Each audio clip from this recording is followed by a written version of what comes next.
A lot has happened since the last time you saw the garden, and I definitely want to explain a few things, especially when it comes to this section of tomatoes, this section of, let's see, it looks like there's just cucumbers here, versus the rest of the garden, because these two sections, a family member of mine did the typical way, using Miracle-Gro, using non-organic starter plants, and then we can compare it to the heirloom varietals and my 100% start to finish sort of circular regenerative organic gardening approach.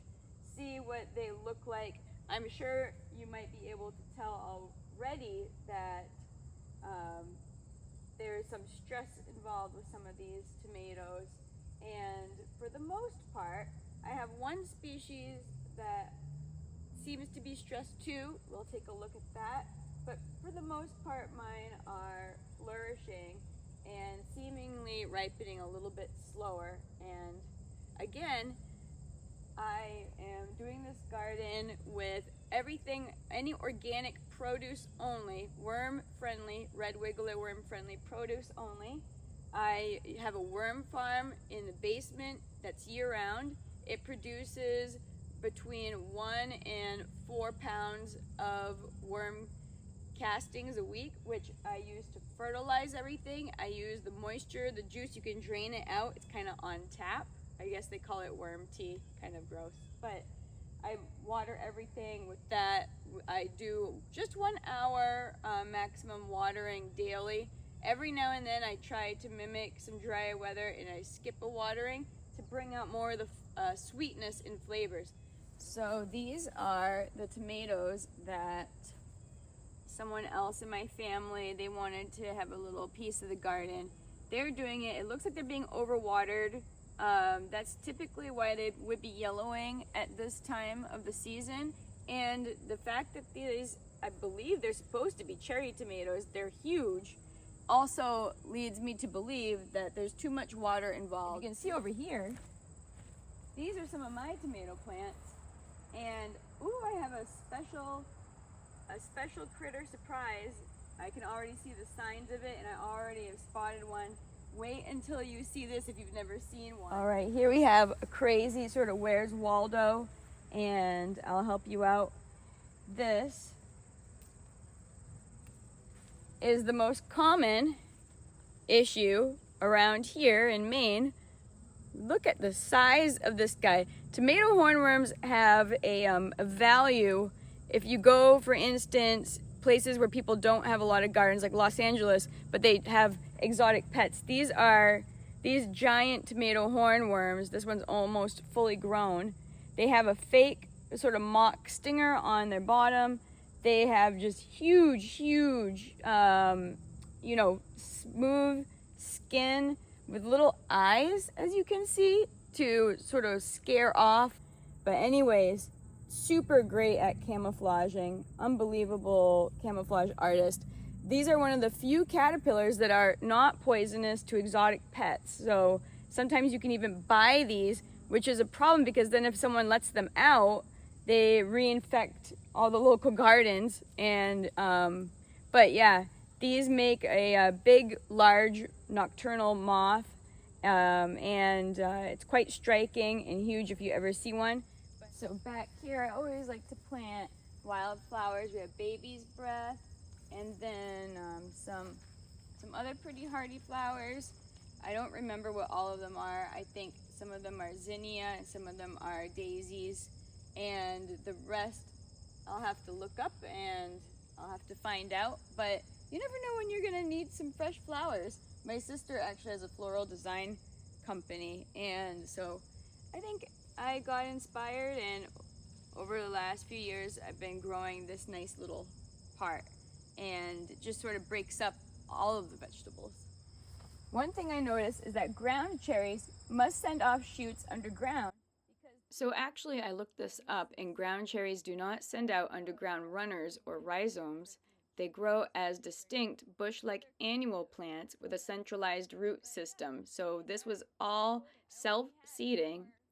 They appear to spread or pop up unexpectedly year after year simply because they drop ripe fruit to the ground. The decomposing fruit releases a high volume of seeds, leading to many volunteer seedlings the following spring. Do its thing because I have more ground cherries than I know what to do with. And then here we have the zucchini, which I put some, these are, I believe, trellises. You could also probably house like big tomato plants, and right now the zucchini is sort of using it as a support system, and it seemed to work out relatively well. And so it's been shooting off. I just harvested a ton yesterday. We got more already sprouting, and they get really big really fast. Over here this is my little garden of sugar snap peas, which are the only kind of pea that seems to agree with me, given if I take off some of the extra fiber, and absolutely delicious. One thing you'll notice is that I do not go overboard with weeding, but I also don't mulch, because I'm always a little bit suspicious about what mulch does to plants. In fact, mulch can provide pest hiding spots, it can slow soil warming, it can cause chemical damage to certain crops, blocking air and water, and there are various other negative aspects to mulching, even though it may cut down in weeding time. I love this kind of kale. It just keeps giving and giving and giving for months and months. You just snap off, you just take the bottom ones. Almost every day you can harvest this. I'm serious.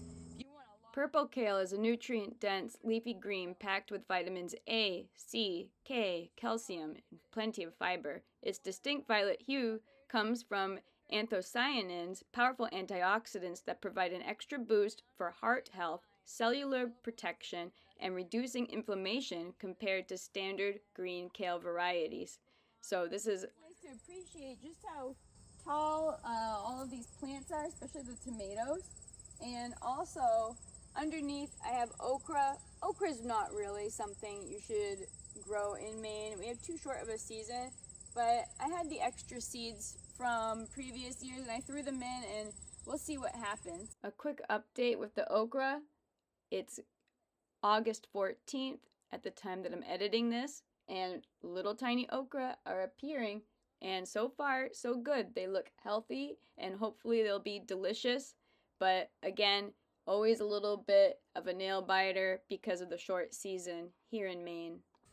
It's hard to see, but they look like little hats. They look like some sort of funny bonnet that you'd wear on your head. The Mad Hatter pepper is quickly becoming one of my all-time favorites. It's an award-winning, highly productive hybrid sweet pepper, known for its unique three-sided hat-like shape. It's crisp, juicy, citrusy, sweet. It turns bright red and has almost no heat, though a tiny little bit of spice lingers depending on how you cook it. They're absolutely beautiful to look at, and they keep getting better and better as of now, August 14th.